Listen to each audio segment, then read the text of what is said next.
I'm only on the constitutionality of the actions taken for demonetization. And it has not become academic. With great respect, I've read your lordship's observations on the last occasion. It has not become academic. The issues are live. The issues may arise in the future also. Therefore, my lord, the issues have to be decided. Answering for the posterity is one thing, but to say something for or against the impugned action at this stage, is it not already a it is not academic. It is not academic. We will show to your lordships it is not academic. For example, the 1978 demonetization. I have submitted 7 heads under which we will make our submissions. I think your lordships have already noted it.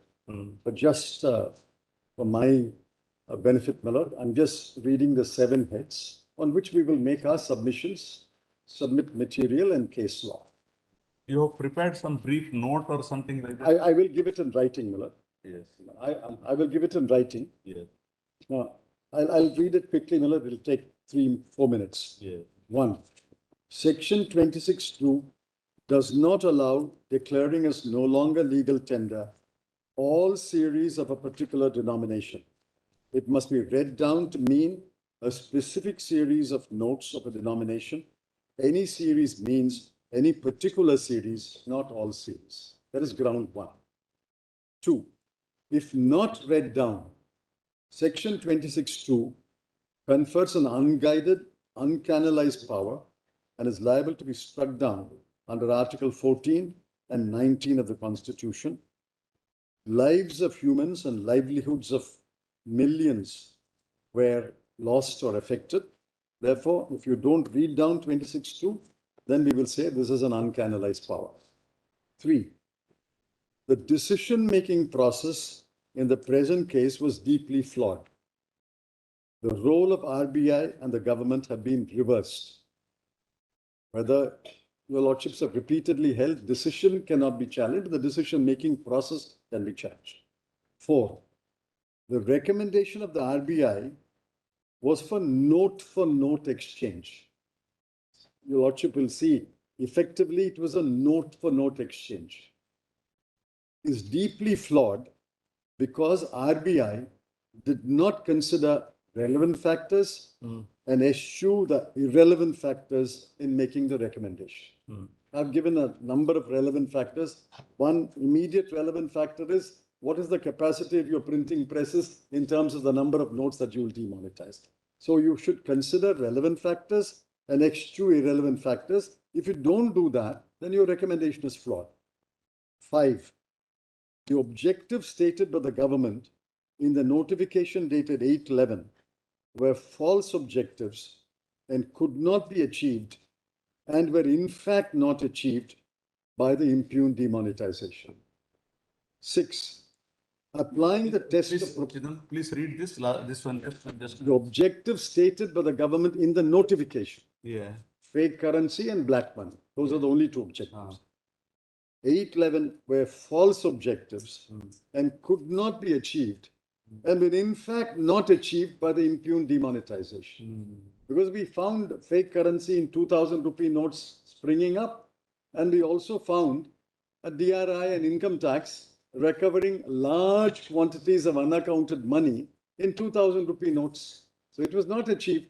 You thought you will eliminate black money or at least completely or nearly suppress black money and nearly eliminate fake currency. Fake currency, the result is, according to RBI's annual report, 47 crore of fake currency. Actually, about fake currency, we were discussing when we went, Yes. All fake currency holders won't come forward. Otherwise, they will be caught now. But in fact, they came, my lord. 99% came back. No. That was not a fake currency.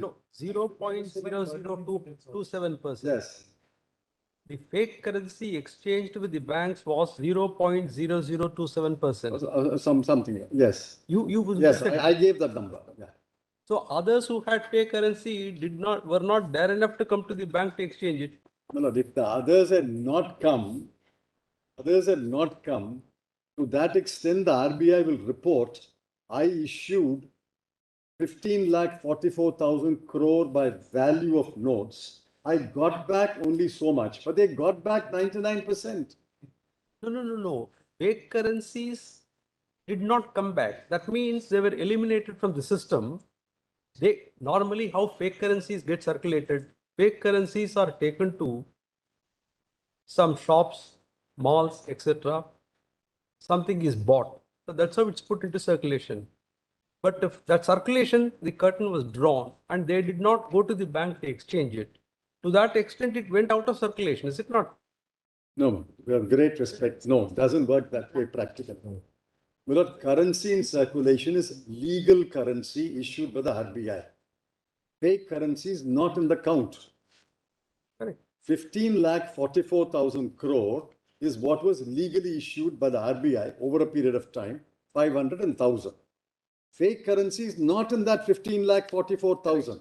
Correct. It is extra. Correct. Whatever fake currency, maybe 1,000 crore, maybe 2,000 crore, whatever. So the fake currency is separate from the legal currency.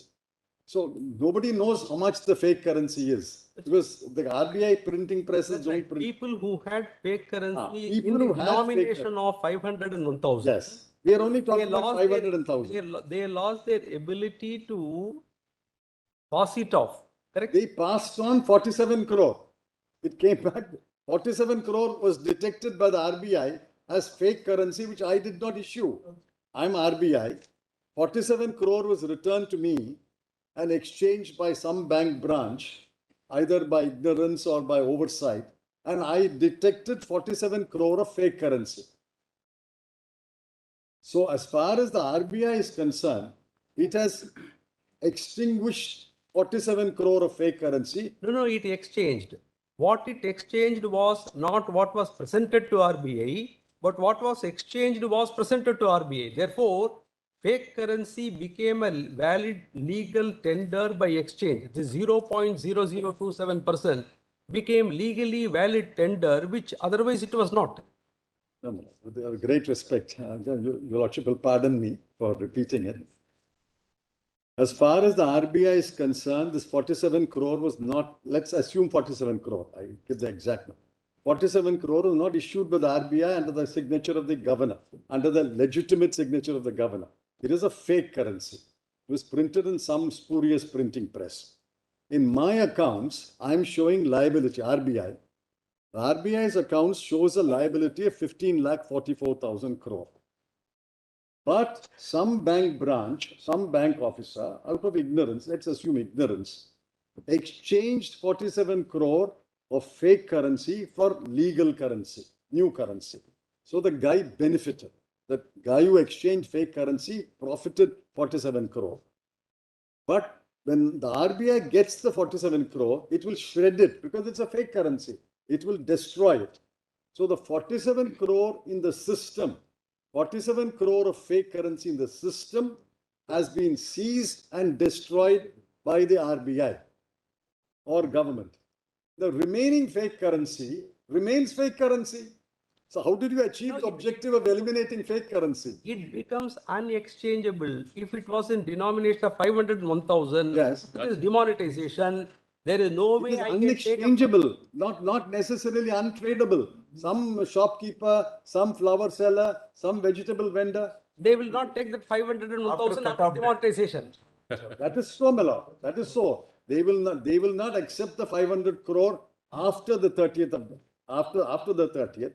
But to that extent, we don't know whether that fake currency became a useless piece of paper. That's what my lord is saying. That's right. That it does become a useless piece of paper until he started counterfeiting the 2,000 rupee notes, which he started very shortly. That I admit. But nobody knows how much that is. Nobody found out that how much that is. That is there in the system. It may be used as a rubbish paper, raddi or whatever. It may be, but I agree that part I agree. It is in the system, but nobody got a value for that. Nobody could get a value. But your entire objective, there is a proverb in Hindi. Nikhil Oda? Should move a mountain and catch a Nikhil. वो खोदा पहाड़ निकला चूहा. You move a mountain to catch the fake currency. You only count 47 crore. I don't understand Hindi, therefore, no. I don't either. Malad. The translation is, the corresponding Tamil is, Malaye Killi Eliye Pidikkirathu. You move a mountain. There, the objective was only to catch the rat, Yes. not the mountain. Anyway, Malad, But did this is the submission that this note for note exchange did not actually achieve your objectives from the annual report of the RBI. Did it not have any good effect on unaccountable or black money? But they seized their black money in 2,000 rupee notes. I'll give the data. That was one of the objectives also. One of the two objectives was Unaccountable or black money and fake currency. Yes. Fake currency continued to be printed in 2,000 rupee notes. And once they, to answer my lord's question, once they reintroduce the 500 rupee note, that old fake currency can be exchanged. Because then there's now a 500 rupee note. The 1,000 rupee becomes a piece of paper. I agree. But the 500 can be exchanged. Therefore, you didn't achieve that objective. To answer my lady's question, yes, they froze the black money for a while. I'm not denying that because people would have been afraid. But then very soon, the storage value, currency is first is storage of value. It shifted. Instead of storing my black money in 500 and 1,000, I started storing it in 2,000. And they seized 2,000. DRI and Income Tax Department seized 2,000. Anyway, this is not the main ground. All I'm trying to say is these objectives could never be achieved once you said a note for note exchange. If you had simply stopped by saying illegal tender, full stop, whatever the loss, whatever the consequences, and then of course these objectives will be achieved. And you only issue then 200 rupee notes and completely different denomination. No more 500 and 1,000, these objectives could have been achieved. But once you said note for note exchange, these objectives could never be achieved, and in fact were not achieved. This was pointed out that once you say note for note exchange, these objectives can never be achieved. It can be achieved if you had started issuing 300 rupee notes and 600 rupee notes. It could have been achieved. But you started issuing 500 again and 2,000. Earlier, there was a special bearer bonds, you see. That was also one of the experiments. That is another scandal, Miller, the special bearer. It's all for the same objective to Yeah. see that black money is Correct. rooted out of the system. Now, Miller, then the 6 is applying the test of proportionality. The so-called recommendation of the RBI and the decision of the government deserves to be declared illegal because lives of hundreds were lost and livelihoods of millions were affected. And we will give the data about the enormous hardship. 7, despite the passage of time, this honorable court can grant declaratory relief and mold the reliefs. There is a number of judgments which say, despite the passage of time, you can grant a declaratory relief, lay down the law, and mold the reliefs. These are the 7 heads, my lord, in which I will address your lordship. I will type it out and submit it to the court master. The only 2 things that remain is, as far as I know, subject to correction by my learned friends on the other side, the Union of India has filed one affidavit, counter affidavit, in V.N. Sharma's case, which I assume is a counter affidavit in all the cases. The RBI has filed an affidavit, which I will take as a counter affidavit, in Adil Alvi's case, which I'll assume is the counter affidavit in all the cases, because they have not filed in individual cases. If this is the only 2 counter affidavits, then we will, your lordship, subject to whatever your lordships may say, we will proceed on the basis that these are the 2 pleadings on that side. Unless they want to file something more Yes, comprehensive. who appears for the union? Your pleadings are complete. Can we take that pleadings are complete in this case? I may have to apply a point here. As far as I'm told, there are 2 Because there may be some factually different problems also in some of the cases. I'll take stock of all of them. If need be, we'll try to respond to whatever is minimally required. I'll try to come back. I don't want to open up. There is not even notice, my lord, in the new series of matters which came after, my lord, after the legislation. They were just tagged. Now this, as far as Oh, Reserve your Bank, notice has not been issued. not even noticed. That is the latter set of cases. Yes, The that's- first set notice was issued. Yes. So the orders were passed by. But the most important is after that legislation, no notice should have been issued because And virus must have been challenged. No, the The arguments writs for about guidelines- notices were issued. Then we were told that no more writs are being closed and file intervention applications. So if whatever is to be served, we will serve on them. Obviously, when this court is saying don't file anymore, first they said Anyway, file writs the here. intervention application itself is some Yes, we have writ filed. petition grounds. That's right.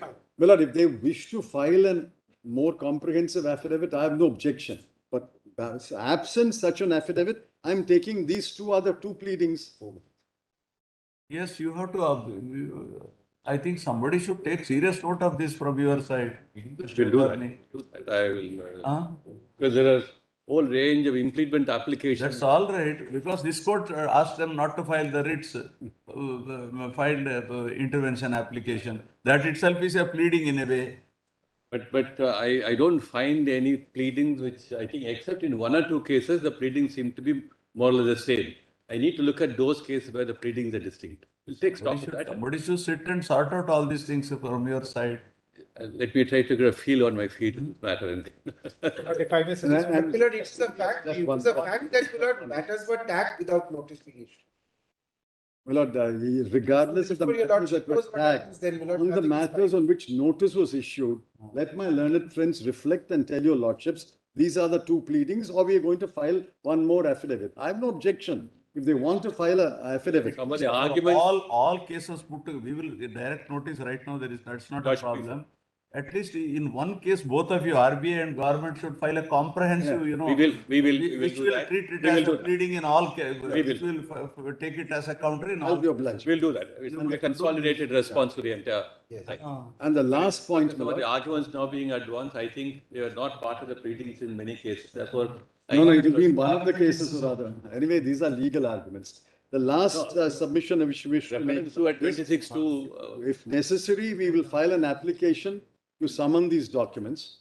But in a matter of this nature, the government should fairly place these documents before the No, court. it should be with the RBI perhaps. No, RBI and government, 711, both have got the documents. 711, 811 agenda paper, because the government director is sitting on the RBI board, Miller. Secretary Economic Affairs is sitting there. He will have the agenda paper. 711, 811 agenda paper and 811 recommendation. These three documents, your lordships may kindly consider directing them to place it. if and when necessary.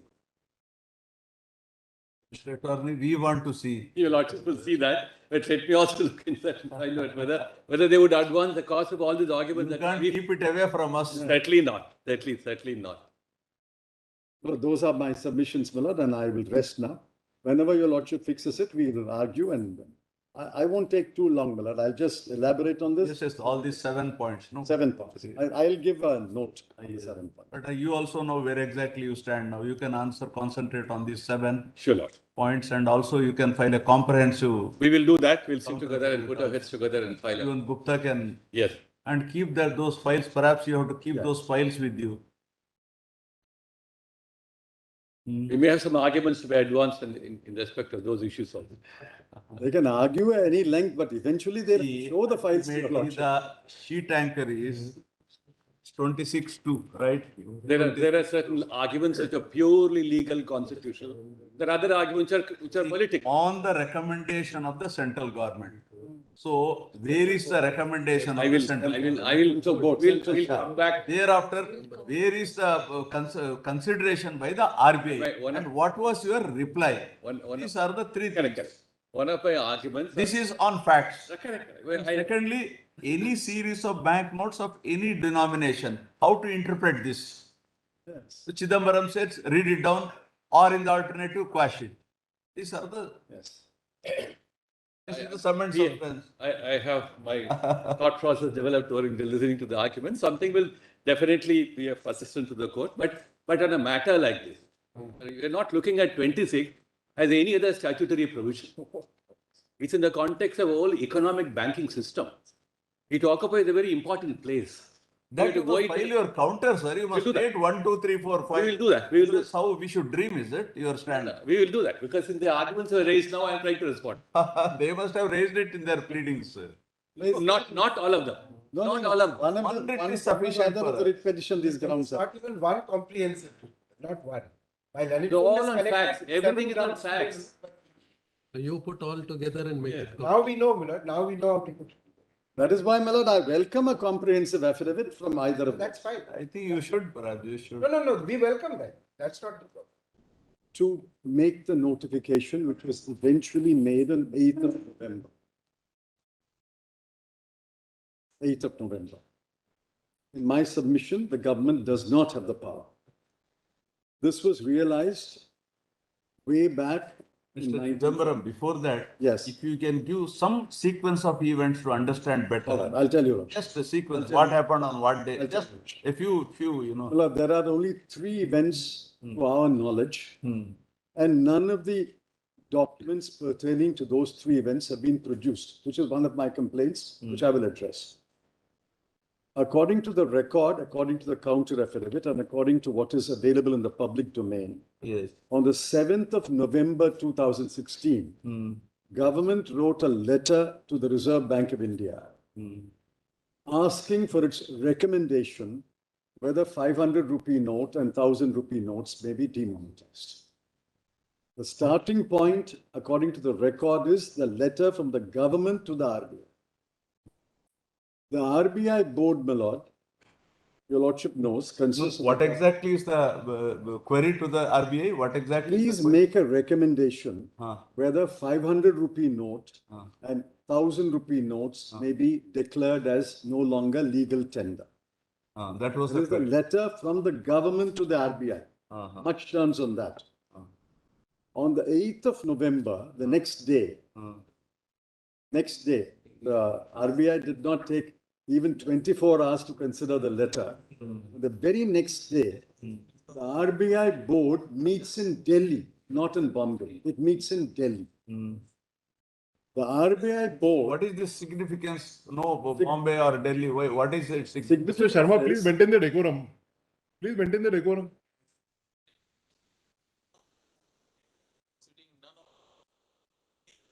No, please don't interrupt the proceedings like this. Requesting that there will be one side only. I'm not saying anything. I'm saying only all the advocates.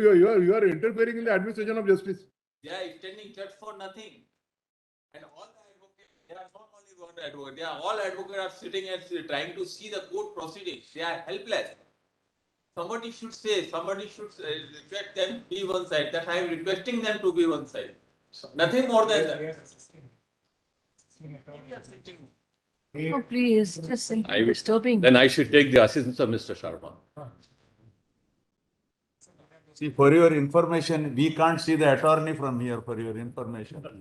I'll keep standing, Your Lordship. No. On the screen we can see one. On the screen. There is no screen on the other side? No. There is a screen, but I don't know Oh, whether... that is covered. No, that side, they have a smaller screen. There is a small screen here. There is a screen here. Anyway, they hear it's sufficient. They need not see faces. All of you are hearing, no? The discussion, all of you are hearing.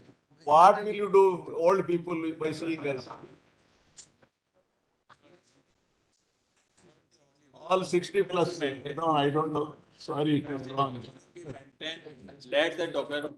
What will you do by seeing us? Now that But everybody is appetite standing is over whetted here. by television, Everybody is everybody standing over wants here. to see everything. Okay. All right. Yes, Mr. I want only the decorum to be maintained. All right. Please take your seat. Say all the advocates do are telling just for nothing. He should All sit in right. back. Now you can hear, see, The best, this is, I will wear a mask and that will be a good decorum.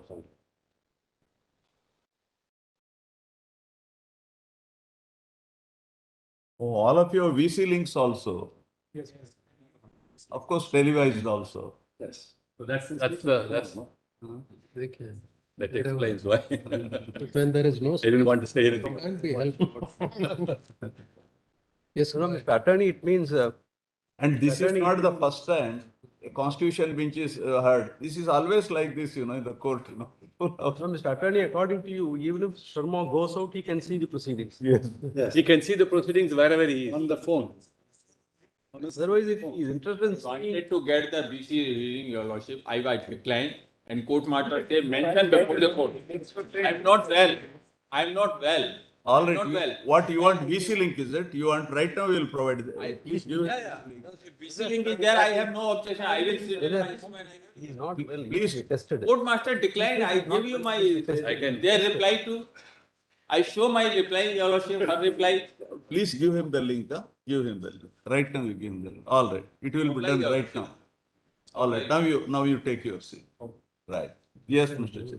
On the 7th of November, the government writes to the RBI seeking its recommendation on whether 500 rupee note and 1000 rupee notes may be demonetized.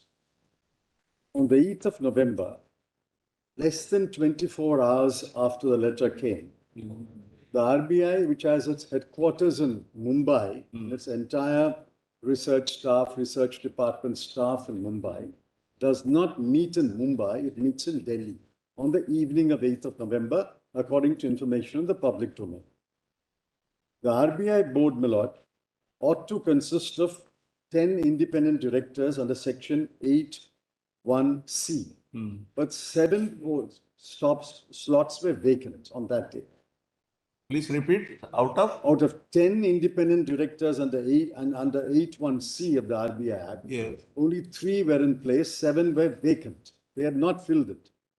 All right, They had not appointed independent directors. all right. So the RBI board effectively consisted of the governor, the deputy governors, 4 deputy governors, 4 officers of the central government nominated by the central government, and under 8(1)(d), 2 government officials nominated by the central government, are believed to have met in Delhi and passed a resolution recommending 500 rupee and 1000 rupee notes may be demonetized. This was on 8th of November. That resolution or recommendation. This was the statutory obligation, right? Well, actually, the statutory obligation is the reverse. On the recommendation of the RBI, the government may demonetize. Okay. Here, it started with the government writing a letter to the RBI. RBI recommendation is transmitted to the cabinet.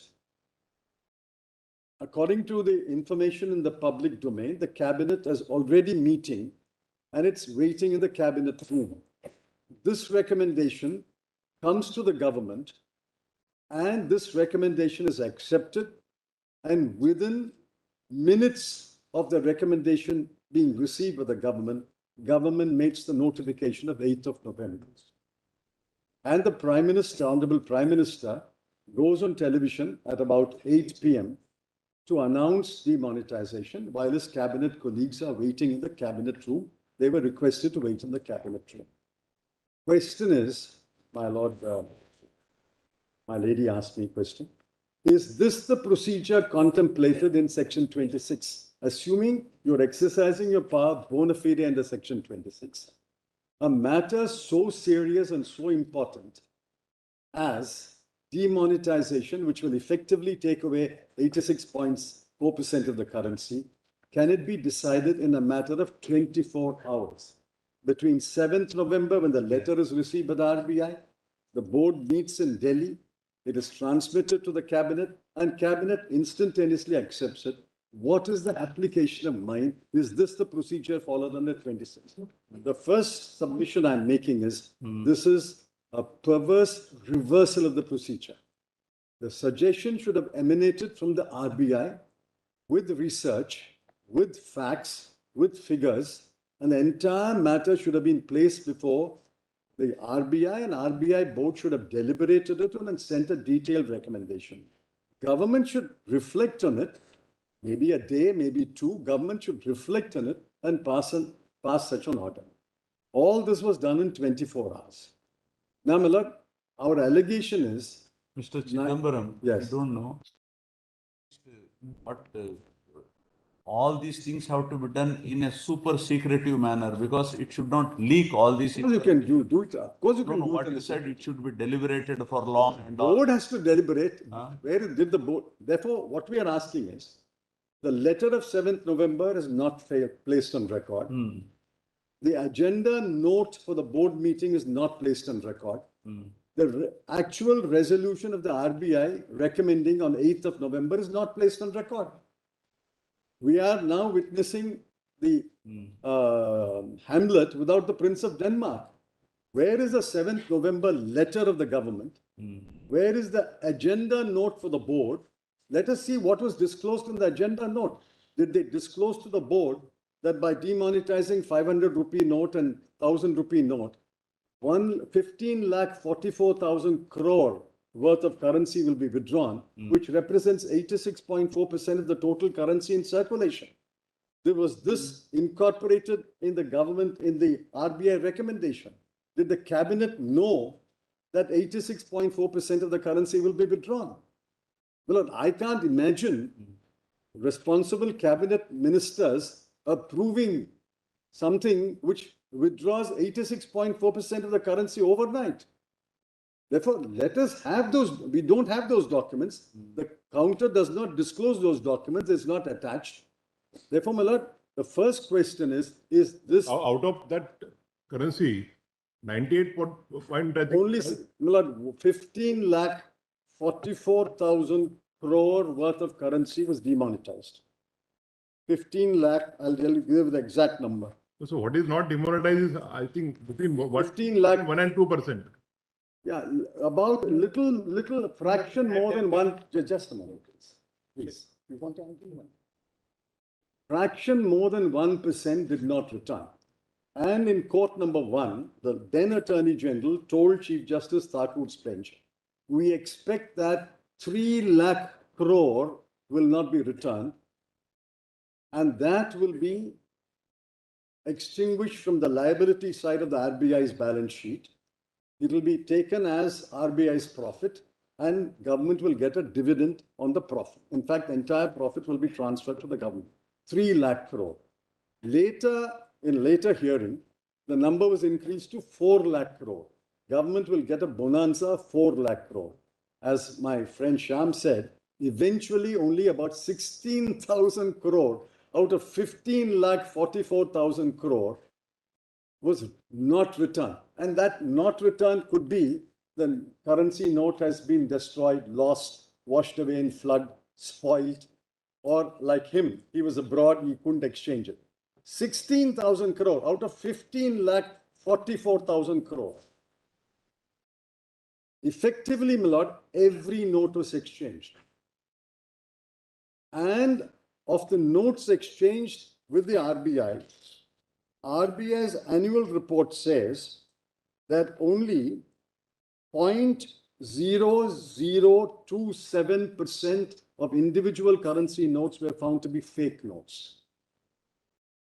0.0027% was found to be fake. Every note that had been returned had been accounted for by the RBI. The annual report is there. We will place all that.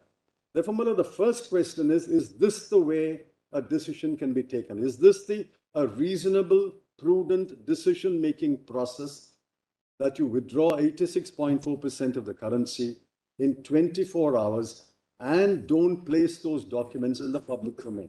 Milord, we have asked for these documents. These documents have never been placed in the public domain. 7th November, 8th November agenda note, and 8th November recommendation. That's the first question. The second question is, does Section 26 give you the power to do this kind of demonetization? If Section 26 gave you the power, then why in 1946 and 1978 did you have to pass a separate law? Mr. Chidambaram, before going into the legalities, as you understand, because you are a man with great experience. No, I don't claim it. Generally, what are the objects of this type of demonetization? They have said three things. Well, the objects of demonetization are rather simple. That is 46 and 78. Currency notes not in use should be taken out of the system because it adds to the liability side on the balance sheet. Well, every currency note issued is a liability of the RBI. That's why your lordship will see that I promise to pay to the bearer of this note 100 rupees, the governor signs it. It's a liability side.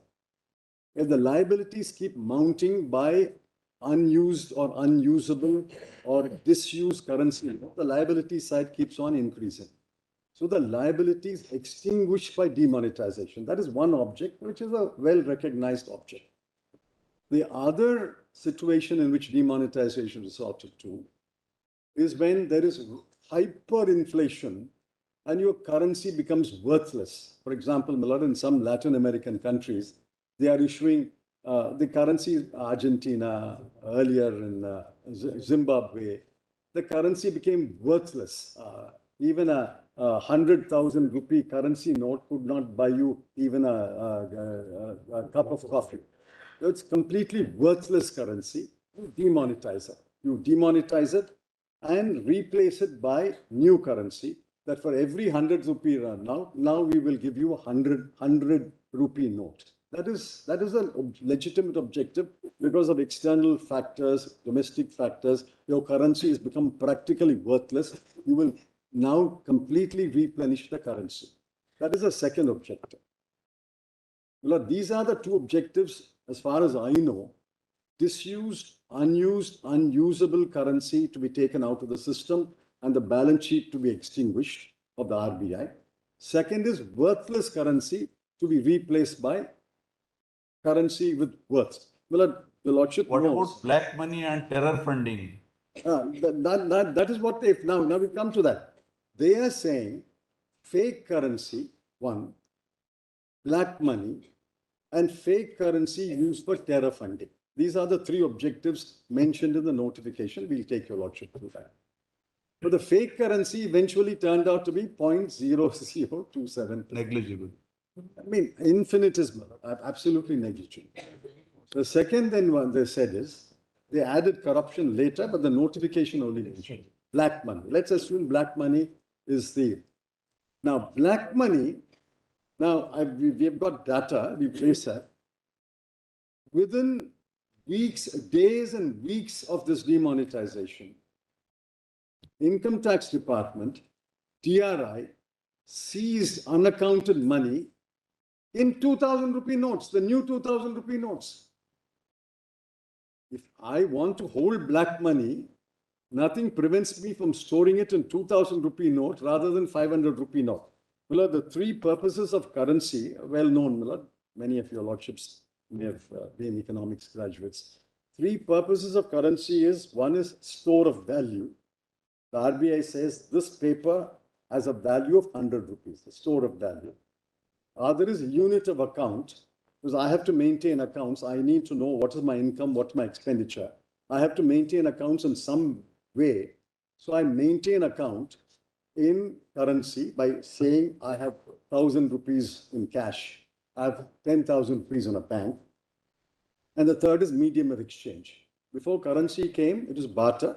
Instead of bartering A for B, we now put a value, and that is the value, and the currency mediates the transaction between the giver and the taker. These are the three purposes of currency. Now take the first one, store of value. What they say is you are storing value in an unaccounted money in 500 and 1,000 rupee notes. Therefore, we're going to cancel them. If you had eventually achieved your objective of getting that currency cancelled, it is neither returned or if it's in your hand, after 30th of December, you can do nothing about it. It becomes a worthless piece of paper. But if you issue a 2,000 rupee note, in fact, it's easier for me to store value in a 2,000 rupee note than in a 500 and 1,000 rupee note. What I would require 4 500 rupee notes or 2 1,000 rupee notes, I'm storing my value in 2,000 rupee notes. So when the DRI and income tax conducted searches and raids, they found unaccounted money in 2,000 rupee notes. So whether that objective is achieved or not, they may have genuinely believed that the objective will be achieved. Then on fake currency. within weeks, and I'll give you the dates and places. In Bandipur, 2 terrorists were killed, and on them, on the bodies of the terrorists, they found 2,000 rupee notes. They also found fake currency.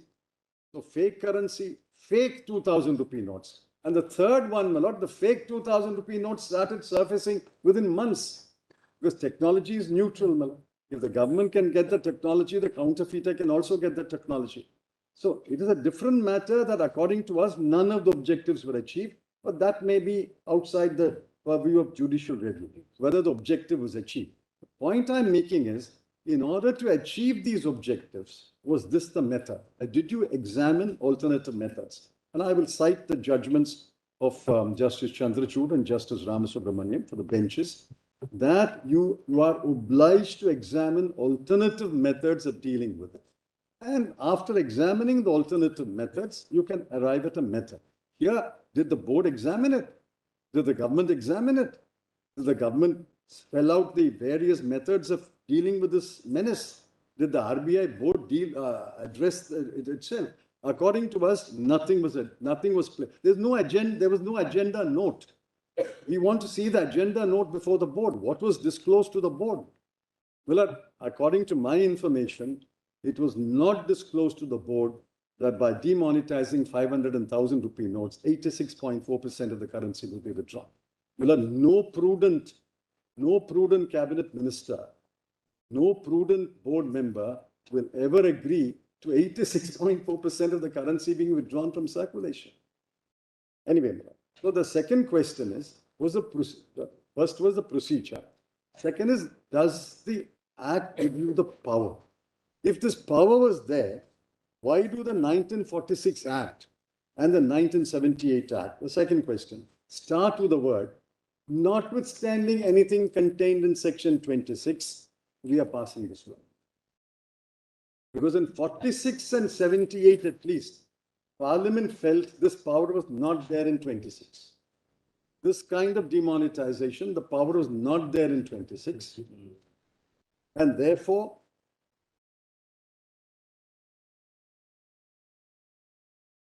kindly see the 78 Act, Mother.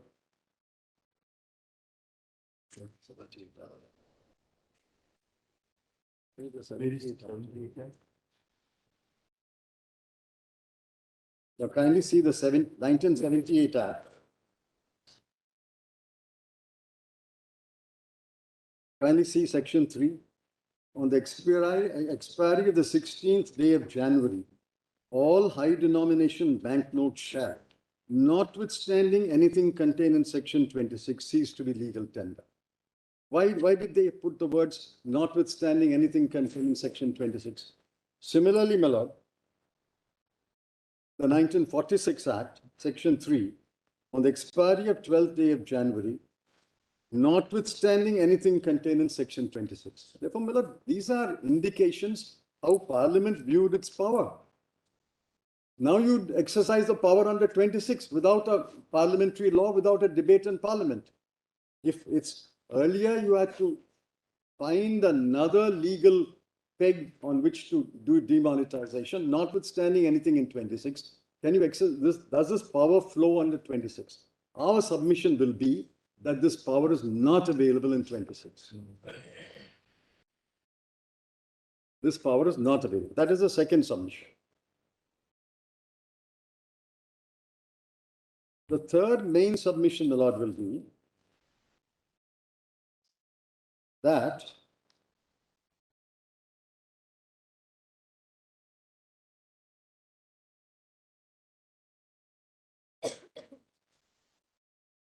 the objectives that you set up were false objectives. These objectives could never be achieved by this kind of a notification. I agree, my lord, the scope of judicial review on that ground will be limited, but we still, within the limited scope of judicial review, whether a government can set up false objectives and pass such a law. The fourth ground will be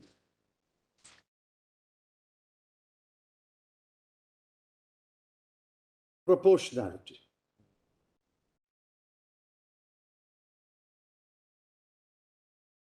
15,44,000 crore by value, equal to 86.4% of the currency in circulation, was withdrawn overnight, leading to horrendous consequences. Horrendous consequences. You said 86.4%. Yes. In terms of the value, 2,300 crore individual notes, discrete notes, 2,300 crore notes, 500,000 or 2,300 crore notes. By value, the value was 15,44,000 crore. And as a proportion of the total currency in circulation, it is 86.4%. That was withdrawn overnight. And the horrendous consequences, your lordships may have said, many families were simply without money. 11 crore people stood in a queue every day to change their money. District cooperative banks were not allowed to receive deposits or exchange notes. The entire farming community was completely at a loss. It was a sowing season, November, sowing season. They did not have money to buy fertilizer, seeds, or hire labor. Wholesale markets were shut down. Prices crashed. Now we have the data. Prices crashed. Weekly fairs in villages stopped. Retail outlets reported a calamitous drop in sales. Industrial hubs came to a halt. Wages were not paid. And casual labor, 33% of all employed persons, amounting to 15 crore, are casual labor, daily labor. They were without work or without income. And the promise they made that 24,000 crore will be allowed to be withdrawn was not honored. Was not honored. That's the Chief Justice Thakur's order records that and tells them you do your best. This kind of horrendous consequences, were they envisaged or contemplated by the RBI board or the government or the cabinet? Did they know these consequences will happen if you withdraw such a large amount from currency in circulation? So is it a proportional way? Is it a proportional measure to achieve even the objectives that you set out for yourself? That is the next. The next ground is arising out of 26. Mr. Chidambaram, one question. Yes. Suppose instead of 86.4%, suppose if they have withdrawn 40%, what would have happened? You had this argument, you would have... No, this argument of proportionality will be a weaker argument. I concede that. It will be a weaker argument. The argument will remain. Depends on what notes they withdraw. Well, my personal view is somebody did not even know what notes are largely in use. Somebody belonging to the ages thought that 5 rupee and 10 rupee and 20 rupee notes are the ones currently in use. That's not so. It changed long ago. The notes in circulation, which people use every day, the bulk, the overwhelming bulk was 500,000. Overwhelming proportion was 86.4 was 500,000. You don't withdraw 500,000. If you had, say, demonetized only the 1,000 rupee note, maybe the impact would have been much less. But if you demonetize 500,000, thinking that these are scarce notes, only very rich people have, it's completely wrong, Miller. Ordinary 2,000 rupee notes have not withdrawn. 2,000 were issued for the first time. Issued. Which leads to the next round. Introduced. Now, my lord. See the proportionality argument will have to be seen in the context of the justification for this policy. Yes. And if Every the time it justification failed. No, therefore, objectively, it has to be seen in the context of the justification. Absolutely. Not solely on its own basis. Absolutely, Miller. Even if you're placing burden on the people, if by doing this drastic step, if you are achieving your objectives, they may just defend it. But the objectives were not achieved. As I am pointing out to your lordship, 0.002% of the notes were found fake. And the black money shifted to 2,000 rupee notes. So the two objectives were not achieved. They added another objective. They didn't do this when they banned this, only thereafter. No, according to me, You should think through that is why there's a board. That is why section 26 says the board must recommend, not the government issues a command to the board. Will you recommend? And the board recommends within 24 hours. Well, let us see the agenda. Your suggestion is the experts should deliberate. There is enormous research on demonetization. There is enormous research on the impact of black money. There is enormous research on faking. The most counterfeited note, I know, most counterfeited note in the world is the US $1. But they don't care. They say, we are the reserve currency. What does it matter whether somebody counterfeits the note or not? Eventually, you will deposit it in our banks. So we don't care. They don't take any action against the $1 note which is being counterfeited. If counterfeiting was such a serious problem, as my lady says, and you want to achieve it by demobilizing or demonetizing 86.4, then show that it has achieved the objective. No, the question really is not for your lordship to ask, if I may say with respect, did they achieve the objective? Did the RBI deliberate on this objective and then make a recommendation? Did the RBI deliberate on this objective and then make the recommendation? If you meet within less than 24 hours without an agenda note, without research papers, what would you have deliberated? And how is I ask myself, this may not be an entirely legal question. How is the cabinet waiting to receive the recommendation, and the recommendation is received and it immediately approves it? Should not the government deliberate? Should there not be a cabinet note based on the recommendation? I want to see the cabinet note. It should be placed before your lordship. Suppose there was a draft cabinet note, but how do you know what the recommendation will be? Suppose the recommendation was negative. Suppose the recommendation said you can only demonetize 1,000 rupee note and not 500 rupee note. You have to amend your cabinet note. Was the cabinet note amended? Well, nothing of that sort happened. So let them place these documents. The other question that arises out of 26 is, if the 26 is conferring the power to demonetize up to 100%, let's take an extreme case. Then should it not have some guidelines? Does 26 have any guideline? There is no guideline in 26. So you can demonetize 5%, you can demonetize even 99.9%. Where are the guidelines in 26? Therefore, we are challenging. We are saying read down 26. Read down 26 strictly to say only the Let us read 26 first. Let us read 26. Please read 26. So can't it be argued that there is an inbuilt safeguard in 26 too? Because the power by the central government can be exercised only on the recommendation of the central government. Correct. Precisely, that's my argument. The proposal must be initiated by the RBI. Please see 26. Yes. Now, what happens to a case with where the RBI does not initiate a proposal? Then should the government keep quiet? No, RBI can initiate, because our government has, kindly see the section, composition of the On board. the recommendation. Section 8. Section 8, the government has its directors there. 8.1b and 8.1d are government directors.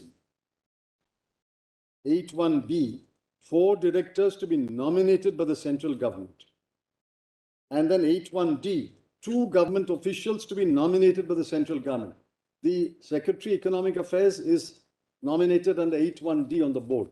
But no recommendation comes from the RBI. Then what happens? No The government then hold they its should- hands and keep quiet? No, it does not have to hold that. It must ask its directors to place it on the RBI board agenda, have a discussion, let the government, the RBI board take a decision. That decision must be transmitted to the government.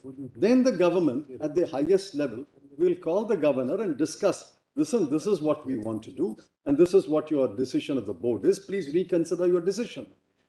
See, it's not, government is not helpless, my lord. After all, the governor is not appointed by the RBI.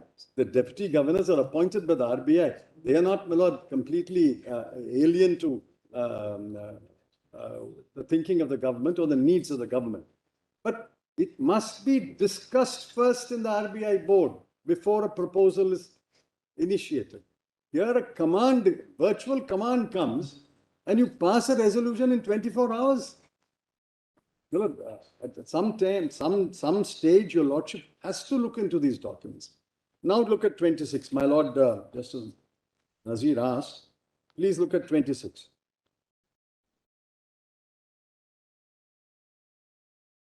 Yes. On recommendation of the Central Board, by notification, declare that with effect from such date as may be specified, any series of bank notes of any denomination shall cease to be legal tender. Now, if you have the power under 26(2) to declare nearly 100% of currency in circulation as illegal tender, no longer legal tender, should not Parliament have built some guidelines and some principles shall have regard to or shall not have regard to? Some guideline should be there. So this section ought to be read down. And I'll tell you, Lordship, what we will argue should be read down. It should be read down to mean any series of banknotes means, and that's how they understood it in 46 and 78, 1946 and 1978. Any series of banknotes means of any denomination, not all series of the same denomination. Any means any series, not all. Normally, any includes all. But if you read any as all, where we have now the Mahatma Gandhi new series. Earlier, we had the Mahatma Gandhi series. Earlier, we had the King George, whatever series. Any series is read as all series of banknotes of 500 and 1,000 denomination. If you read it that way, then this is an extraordinary power without guidelines. So any series must be read as any particular series of banknotes of that denomination. That's a submission. We will develop it. That is why, since they wanted to demonetize all series whenever issued of 10,000 and 5,000, they had to pass a separate law. So if you wanted to demonetize all series of 500 and 1,000, you should have had a separate law. And Parliament should have debated it. You can't invoke 26(2). With 26(2), if you invoke and that power is there, please don't, Miller, interpret 26(2) to convey that power. Who knows, Miller? Today, the government has done 86. Who knows? Another government. Chidambaram, are you suggesting there is no law at all for demonetization? There is As of now. There is no 26(2) ought to be read down. 26(2) does not give the power to demonetize all the series of one denomination. No, there is one problem, Mr. Sharma. Please. See, section 26(2). Yes. First of all, we have our own doubts whether we can really call it a case of demonetization, because if you carefully read 26(2), it says, on recommendation of the Central Board, the central government may, by notification of the Gazette of India, declare that so-and-so shall cease to be legal tender, Yes. not at all places and not at all times, save at such office or agency of the bank, and to such extent as may be specified in the notification. Therefore, this case is not exactly a case of total demonetization as it happened in the case of 1946 and 1978. No, well, it's exactly the same. They exchange the notes. The notification at page 33 of the compilation given by Mr. Diwan, Yes. it says the notes can be exchanged. Yes. Windows are open. Yes. At such places and to such extent. But the same thing was done in the 1946 and 78 That was by the Act itself. By the Act itself. Yes. Therefore, here the power of the RBI is regulated to say that you can declare it as no legal tender, Except. save at such office and to some extent. But the same thing was done in 46 and 78. That's right. Section 7. In fact, they could have done that, and when they are doing it under parliamentary enactment, they could have done it totally. Yes. No, but they did not. That's right. They did the same kind of demonetization. Demonetized the specified notes, but gave a window for exchange. Both in 46 and 7. That was provided by the Act itself. Here, when you talk of the lack of power of the RBI, on the ground that there are no guidelines, the provision itself says you have a limited power to say that it cease to be a legal tender, save at such office and to such extent. So these are the two guiding factors for us. That is an absolute discretion of the RBI. Look, there's no guidelines for that. This is our complaint. If you had passed a separate law where you demonetize a particular denomination and provide a window for exchange of notes, and that is debated in Parliament, and Parliament passes the law, there has been an application of mind to what extent you will demonetize and to what extent you will provide for an exchange. So that is why a separate law was felt necessary in 46 and 78. If you can do that on the 26th, why did they have to have a separate law? At the time of 1946 Act, this amendment save at such office and to such extent was No, not Malad, there. that was the same language. Look at the footnote, Malad. It's just slight change in language. Look at 3, save at an office or agency of the bank. So That's that all. saving was always there. To such extent was Such not. extent was not there, but the saving provision, they could have done it to a large extent or a small extent. Not a case of complete lack of power. Anyway, my lord, in 1978, this amendment had already come. The saved and to the extent has come. My lord, Parliament thought, and according to me rightly, that 26(2) does not give you this power.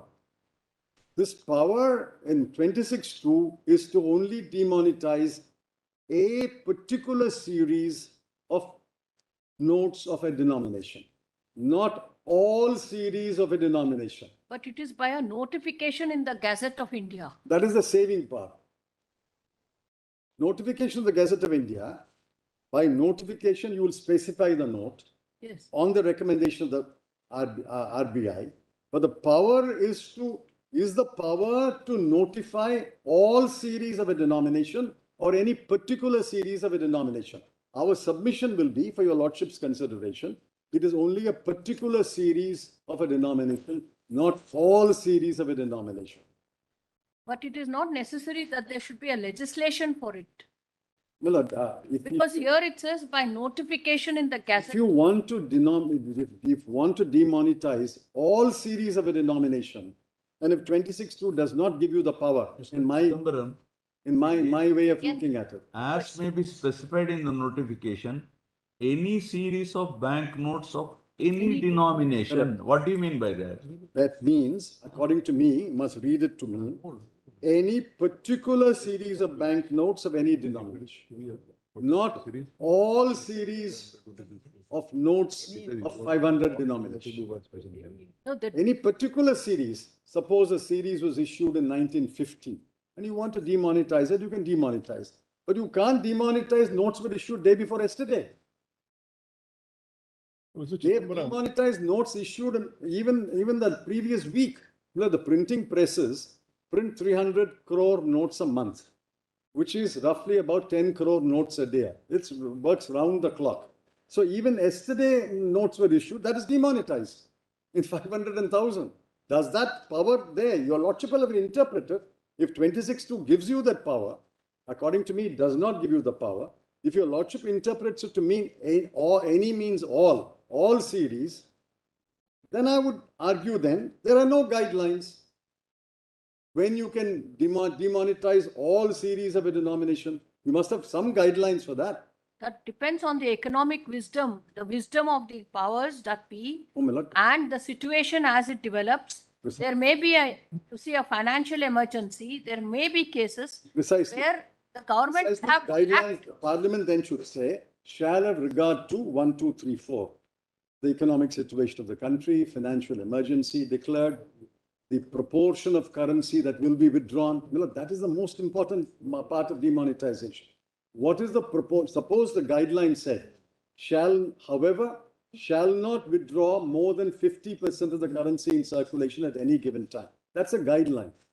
Yeah, you have no guideline, you can withdraw 100% of the currency in circulation, which is why, my lord, they thought in 46 and 78, this does not give me the power to declare all series of 10,000 rupee note as no longer legal tender. I have to pass a separate law.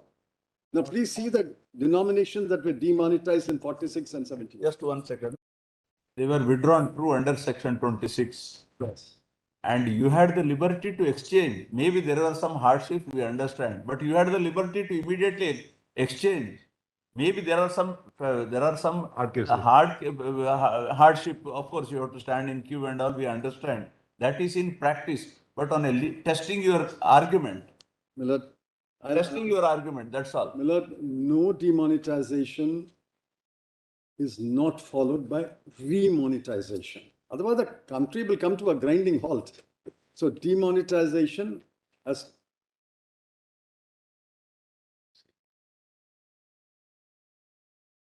Yes, yes. demonetization is always followed by remonetization.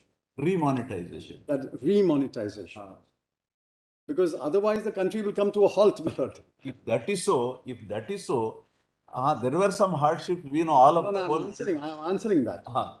Now, when you 46 and 78, when you demonetized 10,000 rupee notes and 5,000 rupee notes, there was a very small proportion. Even then, they provided for exchange. Even that note was exchanged. A very small proportion of notes was withdrawn, but they had a window for exchange within a particular time. There was no need to do any massive remonetization because the other currency notes were in circulation, 1,500, 150. Today, you've withdrawn 86.4%. At least you know now you've withdrawn 86.4%. You should remonetize it. You should have equivalent currency notes so that it can be exchanged. They did not have 1,000 rupee notes because they did not print 1,000 rupee notes. They said, in fact, they passed an order discontinuing 1,000 rupee notes under section 24. So no 1,000 rupee notes. Even today, there are no 1,000 rupee notes. They only remonetized through 500 rupee note and 2,000 rupee notes. We will show the numbers. The 2,000 rupee notes were alone printed in the first phase. 500 rupee note was printed later. Unfortunately, two things happened in the 2,000 rupee note. The ATMs had been calibrated to receive only 50, 100, 500 and 1,000. ATMs were not calibrated to receive or stack or dispense 2,000 rupee notes. So the entire ATMs had to be recalibrated. And I have the numbers of the number of ATMs in the country which had to be recalibrated. That took more than a month, number one. Secondly, my lord, the 500 rupee notes, as I told your lordship, 300 crore is the capacity of the printing press. Discrete notes, 300 crore notes. You have withdrawn 2,300 crore notes. Simple arithmetic tells you, even for note, if you were substituting, it will take you 7 months to remonetize so that the currency will be available for somebody who will exchange, which is why nobody could exchange it. They were, apart from the legal limit of exchange, there was a practical limit of exchange. The shutter will come down in 2 hours. Your lordship saw the visuals on television. The bank officer will come at 11 o'clock and say, no more currency notes today, come tomorrow. Because they did not have enough currency. Remonetization took several months. And then they recalibrated the ATMs. Apart from this, there's other practical difficulties. What is the geographical distribution of the bank branches and what is the geographical distribution of the ATMs? I will place the numbers before your lordship. The geographical distribution in a state like Tamil Nadu or Karnataka, you can access a bank branch within 3 kilometers, maybe 4 kilometers. In Bihar and in the Northeast, it's 12 kilometers and 15 kilometers to access a brick and mortar bank branch. And the ATMs, I will place the numbers state-wise what the ATMs were at that time. There were hardly any ATMs in the Northeast. They had to trek 13, 14 kilometers to exchange their money. Therefore, Millard, all this I'm asking is part of the decision-making process. Did you apply your mind? Let us see the agenda note, Millard. Let us see the resolution. Therefore, the way to read it is 26(2) does not give you the power for wholesale demonetization. It only gives, my submission, Lordship consider, my submission is it gives you the power only to demonetize any particular series of denomination. If you wanted to do all series of a denomination, Millard, denomination is the 500 and 1,000. Series is, your lordship will take a currency note. It has a letter and then a number. That is the series. And it's called now it's called Mahatma Gandhi New Series. The earlier note was, this is the Mahatma Gandhi New Series, 9MS574043. This is the series by which it is issued. If you demonetize all the currency notes issued ever since currency notes started in 500, does that power flow from 26.2? If that power flows from 26.2, I'm saying it is unconstitutional because it violates Article 14. There are no guidelines. So either read it down or strike it down. And there's a way to read it down. Read it down to mean any series, mean any particular series. If you want to do all series of one denomination, pass a separate law, like in 46 and 78. Well, at 46 at least is pre-constitution, but 78 is post-constitution. Article 14, Article 13 will apply. So the 26.2, if it is read that way, it has to be struck down as all series of a denomination. Well, I would humbly request that the government should not have the power under 26.2 to declare all series of a denomination as no longer legal tender. That will be a drastic power, drastic power. Therefore, read it down. But if you don't want to read it, I mean, if the government wants to still, let's pass a separate law. The separate law will be debated and they will decide whether such a law should be passed or not. It's a different matter. The validity of that law can also be challenged. But at least a separate law where the government comes forward and says, I am demonetizing all the series of 10,000 rupee notes. All the series, whenever it is issued, 50, 60, 70 or 5,000 rupee notes. But here you demonetize the note issued the previous day. Why did you issue the note on the 7th of November and demonetize on the 8th of November? What purpose? Why did you issue the note in the first place? And this is note issue, 500 rupee note came several years ago. All the series have been demonetized. This is the alternative submission. This power is not available in 26.2. If the power is available, we are challenging the section as unguided, uncanalized power and violative of Article 4. Well, the next broad ground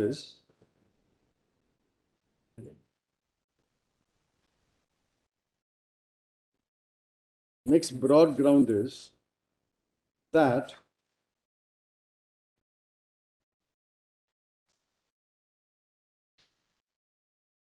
did you actually declare any note as illegal tender?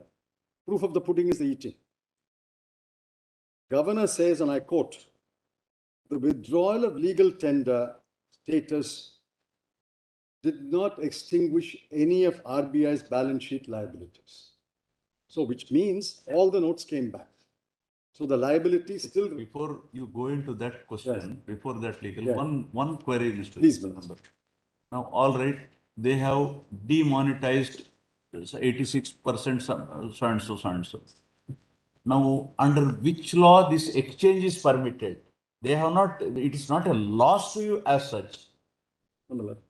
It is not a loss, as we said earlier. There was, you could have exchanged it. Yes. I'm not denying that. If you test from this angle, how do you say it is bad?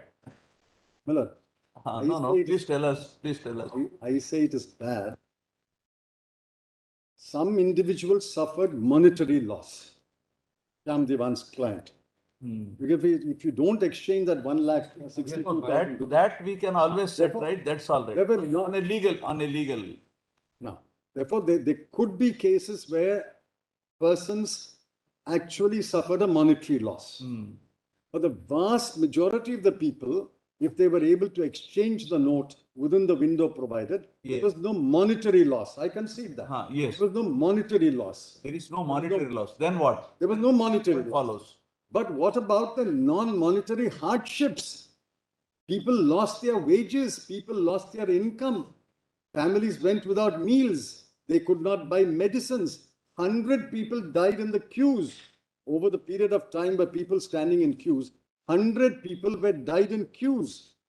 Therefore, the non-monetary loss, we say you should have contemplated all this and applied your mind and taken into account all this before you did all series of 500, all series of 1,000. There is no there's no monetary loss for the bulk of the people. But if I lost my job, if if the small unit closed down, several units closed down, if prices crashed, well, I can show you the prices in the wholesale market on the 7th of November and 1 week later. Prices of all farm products crashed.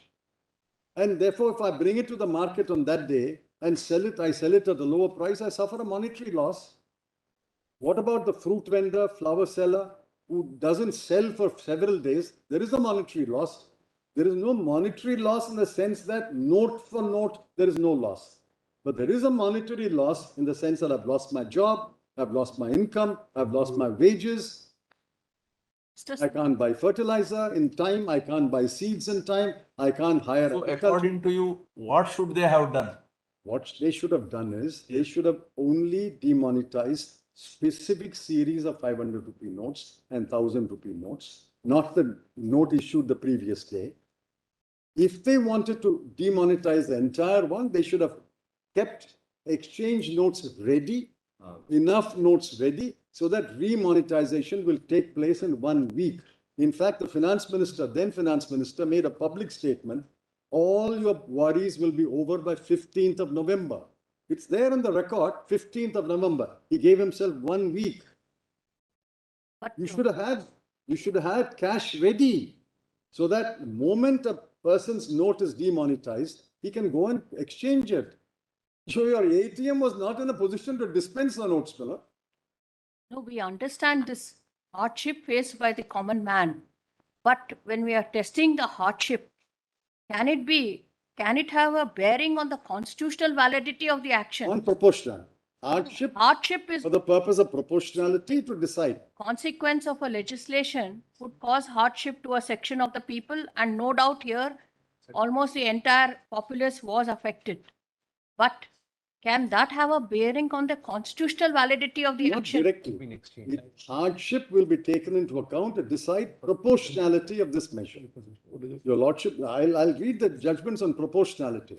Proportionality, Your Lordship's livelihood has to be a factor taken into account. Article 21. Now, people have lost jobs, lost incomes. Therefore, my Lord, proportionality, you should have been prepared. If my Lord Justice Nazis rightly says, if I may say with respect, note for note, you exchange it. Aladdin, my Lord, new lamps for old, new notes for old. You exchange it immediately, there's no problem. You didn't exchange it, no? You did not exchange it, you were unprepared. You did not even know how many notes you required. Your capacity of the printing press is 300 crore notes. You have demonetized 2,300 crore note. Simple arithmetic will tell you it will take you 8 months. Did you print enough currency and kept it in reserve before you demonetized? Therefore, proportionality. Did they apply? Well, the most important thing is, was a decision taken rationally after considering all the facts? Let us see the documents, Malad. We are arguing, Malad, blind. The language employed is 26(2) is on the recommendation of the RBI. Correct. So while making the recommendation, they did not apply their mind for all these consequences. Yes. This is what you are suggesting. Yes. And the counter says, government advised the RBI to make a recommendation. The word used is advised. But the initiation should be by the RBI. That is our submission. Initiation can only be with the RBI.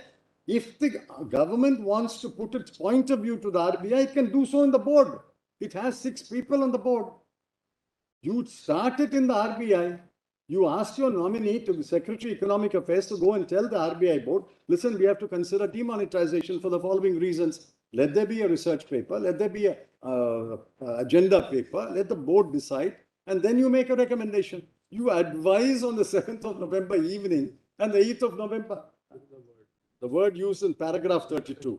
The government of India, therefore, on 7/11/2016, advised the Reserve Bank that to mitigate the triple problems of counterfeiting, terrorist financing, and black money, the Central Board of the Reserve Bank may consider withdrawal of the legal tender status of 500 and 1,000. So what are you advising the RBI? RBI is the monetary authority, the only authority which can issue. Then the Central Board of the Reserve Bank, 33, met on 8/11 to consider the government's advice. It is not even a request, Miller. It should be other way around. It should be the other way around. RBI must advise the government, not government advising the RBI. That is how the problems arisen, Miller. My ladies' questions would have all been answered if they had a comprehensive agenda paper spelling out all the pros and cons of demonetization, spelling out these numbers, how many notes will be affected, what proportion by value, what proportion by discrete note, what is our capacity of our printing presses, how long will it take to remonetize, how will we exchange it, are our ATMs ready, are our bank branches ready, what about places where there are no bank branches, there are no ATMs, all this should be considered. Nothing was considered according to me. Nothing was considered. No, let them satisfy your lordship. All this was considered. They don't produce, Mullah, the three documents must be called for at some stage. 7/11, 8/11, the agenda paper and the 8/11. These must come before your lordship. Your lordship is the highest court in the country. If you don't look at 7/11, the agenda paper and 8/11, then who will look into it, Mullah? They are not showing it to Parliament. They have not placed it before Parliament. They have not placed it in the public domain.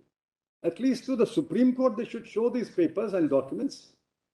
Therefore, my lord, there are serious issues to be argued. Clearly, my lord, we can't be stopped at the threshold.